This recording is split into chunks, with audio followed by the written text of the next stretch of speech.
Hi friends, welcome to our channel. మనం ఇప్పుడు బంగారు స్పర్శ అనే ఒక చిన్న స్టోరీని చెప్పుకుందాం. అనగనగా మిదాస్ అనే శక్తివంతుడైన రాజు ఉండేవాడు. అతడు శక్తివంతుడే కాకుండా దురాశపరుడు కూడా. తన రాజ్యానికి చుట్టుప్రక్కల ఉండే అన్ని రాజ్యాలను దోచుకున్నాడు. ఒకసారి అతడు ఆరాధించే దేవత ప్రత్యక్షమై అతనితో, ఓ రాజా, నీ ప్రార్థనలకు నేను సంతోషించాను. నీకు ఏమైనా కోరిక ఉంటే అడుగుము, దానిని నేను నెరవేర్చుతాను అని అన్నది. అత్యాశపరుడైన ఆ రాజు ఎంతో వినయంగా, ఓ దేవత, మీకు ధన్యవాదములు. నాకు ఎలాంటి వరాన్ని ఇస్తారంటే, నేను దేన్ని తాకినా అది వెంటనే బంగారంలా మారిపోవాలి అని వేడుకున్నాడు. ఆ దేవత చిరునవ్వుతో, తదాస్తు, ఇప్పటి నుండి నీవు దేని తాకినా అది బంగారంలా మారిపోతుంది అని అన్నాడు. మిదాస్ పట్టరాని సంతోషంతో తన భవనానికి తిరిగి వచ్చాడు. అతడు తనకు ఇచ్చిన వరంను పరీక్షించాలనుకున్నాడు. వెంటనే ఒక స్తంభాన్ని తాకాడు.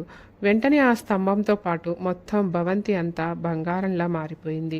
అప్పటి నుండి అతను ఏది తాకినా అది బంగారంలా మారిపోసాగింది. వరాన్ని పొందిన తొలి సమయంలోనే మిదాస్ ఆనందంగానే ఉన్నాడు. కానీ అతని ఆనందం ఎక్కువ కాలం నిలబడలేదు. అతనికి ఆకలి వేసినప్పుడు అతను ఆహారాన్ని ముట్టుకోగానే అది బంగారంలా మారిపోయింది. నీటిని తాకగానే అది బంగారంలా మారింది. పళ్ళను తాకగానే అవి బంగారంలా మారిపోయాయి. అతను చివరకు ఎలాంటి స్థితికి వచ్చాడంటే, తనకు ఇష్టమైన వాటిని తాకాలని ఉన్నా తాకలేకపోయేవాడు. ఒకసారి అతని కూతురు ఎంతో ప్రేమతో పరిగెత్తుకుంటూ వచ్చి అతని కౌగిలించుకున్నది. ఆహా, ఆమె కూడా బంగారంలా మారిపోయింది. ఆ క్షణంలో మిదాస్కు తన దురాశ వలన కలిగిన నష్టం తెలిసి వచ్చింది. అతను మోకాళ్లపై కూర్చొని వెక్కి వెక్కి ఏడవసాగాడు. దేవత ప్రత్యక్షమై అతన్ని ఈ విధంగా అడిగింది, మిదాస్, నీకు లభించిన వరం వల్ల నీవు ఆనందంగా లేవా? అన్నీ బంగారంలా మారిపోతున్నాయి. నీవు ఈ వరాన్నే కదా అడిగింది.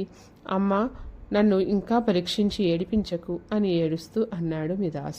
నాకు ఇక ఎలాంటి వరం అవసరం లేదు.